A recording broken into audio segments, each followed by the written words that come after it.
सरकारी अध्यादेश के बाद आज तमिलनाडु के कुछ इलाकों में जल्लीकट्टू का आयोजन किया गया, लेकिन यह आयोजन एक बार फिर जानलेवा बन गया है।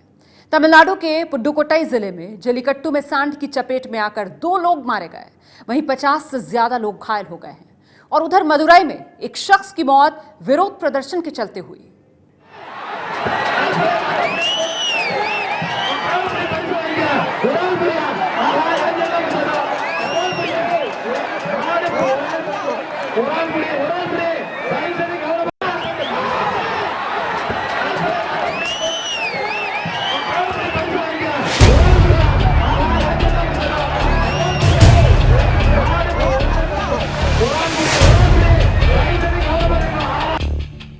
तस्वीरें तमिलनाडु के तिरुचिरापल्ली जिले के पुदुपट्टी गांव की हैं, जहां अध्यादेश के बाद उत्साही भीड़ जल्लीकट्टू मनाने में जुटी हुई है।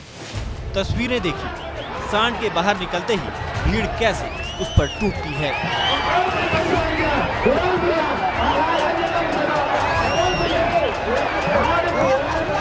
नतीजा, सांड बेकाबू होकर जानलेवा हमले पर उतर आता है।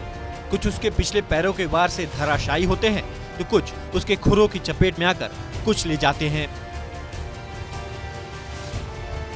कई लोग उसके नुकीले सींगों का शिकार बनते हैं, लेकिन सांड पर काबू पाने की कोशिश में जान दांव पर लगाने वालों की कमी नहीं दिखती है। इन जनाब को देखिए, सांड की कुबड़ पर लटके पड़े हैं। सांड ने उछल कूदकर इन्हें भी जमीन पर पटक दिया। गनीमत ये थी कि भाई साहब उसके जानलेवा वार से बच गए। पुदुपट्टी में जल्लीकट्टू में 100 सांडों को उतारा गया था, जिन्हें काबू करने के लिए 500 नौजवान मैदान में थे।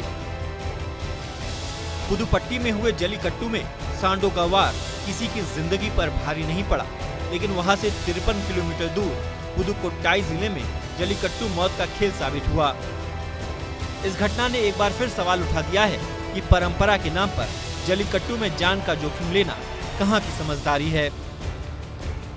जल्लीकट्टू तमिलनाडु का 400 साल से भी पुराना पारंपरिक खेल है, जो फसलों की कटाई के अवसर पर पोंगल के समय आयोजित किया जाता है। इसमें 300 से 400 किलो के सांडों की सींगों में सिक्के या नोट फंसाकर रखे जाते हैं, फिर उन्हें भड़काकर भीड़ में छोड़ दिया जाता है, ताकि लोग सींगों से पकड़कर उन्हें काबू में करें। सांडों को भड़काने के लिए उन्हें शराब पिलाने से लेकर उनके शरीर में मिर्च तक डाला जाता है, ताकि वे तेज दौड़ सकें। पुदुकोट्टई और तिरुचिरापल्ली में तो जल्लीकट्टू हो गया। मदुरई जिले के अलंगन्नालूर में प्रदर्शनकारियों ने जल्लीकट्टू का उद्घाटन करने पहुंचे मुख्यमंत्री ओ पन्नीरसेल्वम को खाली हाथ लौटा दिया। प्रदर्शनकारियों की मांग थी कि जल्लीकट्टू पर फिर रोक न लगे, पहले इसका फाइनल इंतजाम करे राज्य सरकार, तभी हम जल्लीकट्टू मनाएंगे। प्रदर्शनकारी पशुओं के अत्याचार के खिलाफ आवाज उठाने वाली संस्था पेटा पर भी बैन की मांग कर रहे थे।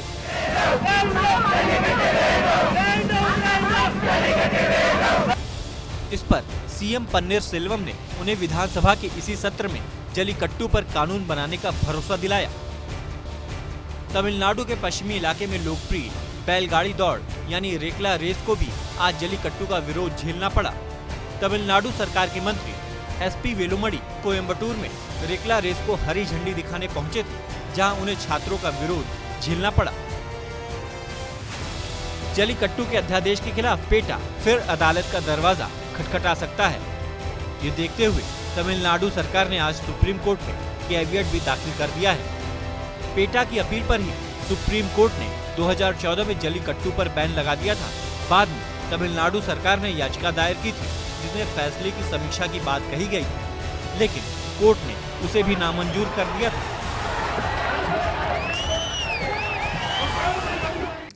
दरअसल सुप्रीम कोर्ट ने जल्लीकट्टू पर रोक लगा दी थी, लेकिन बाद में सरकार इस पर अध्यादेश लेकर आई और इसी वजह से ये खेल जो तमिलनाडु में खेला जा सका। लेकिन अभी भी चेन्नई के मरीना बीच पर आइए जरा तस्वीरें आपको दिखाते हैं किस तरीके से लोगों का हुजूम मौजूद है और मांग ये लोग कर रहे हैं कि अध्यादेश तो एक टेम्पररी विकल्प है। स्थायी तौर पर सरकार रास्ता निकाले ताकि हर साल बिना किसी अड़चन के जल्लीकट्टू का ये खेल यूं ही खेला जा सके। 400 साल पुरानी जल्लीकट्टू का खेल खेलने की ये परंपरा, जिसके समर्थन में चेन्नई के मरीना बीच पर लोगों ने ये अनोखे अंदाज में आज प्रदर्शन किया। देखिए, मोबाइल की फ्लैशलाइट्स ऑन करके ये प्रदर्शन कर रहे हैं चेन्नई के मरीना बीच पर लोग।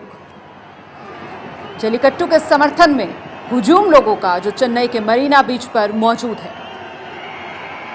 और जैसे जैसे रात का अंधेरा बढ़ रहा है, मोबाइल की फ्लैशलाइट की ये रोशनी और ज्यादा चमकदार होती हुई नजर आ रही है।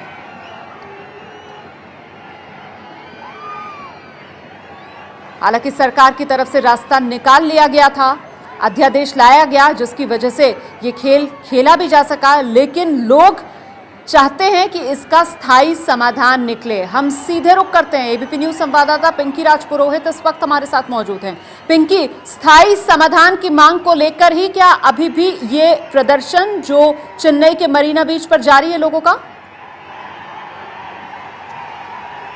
देखिए, बिल्कुल ना ही सिर्फ चेन्नई में बल्कि पूरे तमिलनाडु की अगर हम बात करें तो हर जगह पर यही डिमांड है कि जल्लीकट्टू को लेकर जो है एक स्थायी समाधान निकाला जाए। हालांकि राज्य सरकार और केंद्र सरकार ने मिलकर ऑर्डिनेंस जरूर लाया।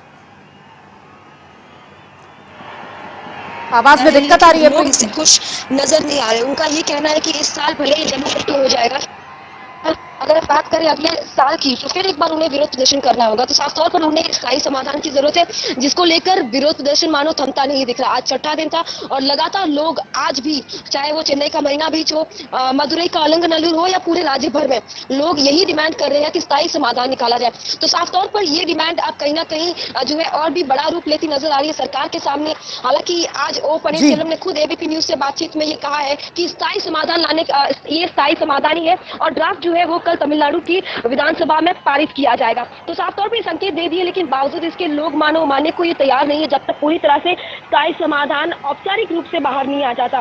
तो ये फिलहाल स्टेटस है। और आज भी जिस तरह से राज्य भर में कई जगह पर जल्लीकट्टू का खेल खेला गया तो उसमें 2 लोगों की मौत हुई है। साफ तौर पर काफी रिस्क है इस खेल को लेकर, लेकिन बावजूद उसके सरकार हर मुमकिन कदम उठाने की कोशिश कर रही है। बहुत बहुत शुक्रिया पिंकी राजपुरोहित इस तमाम जानकारी के लिए। तो अध्यादेश सरकार ले आई, लेकिन लोग उससे संतुष्ट नहीं हैं। लोग स्थायी समाधान चाहते हैं ताकि आने वाले साल में कभी भी जल्लीकट्टू पर कोई सवाल उठ ही ना सके। 400 साल पुरानी ये परंपरा जिसे यूं ही जारी रखना चाहते हैं तमिलनाडु के लोग।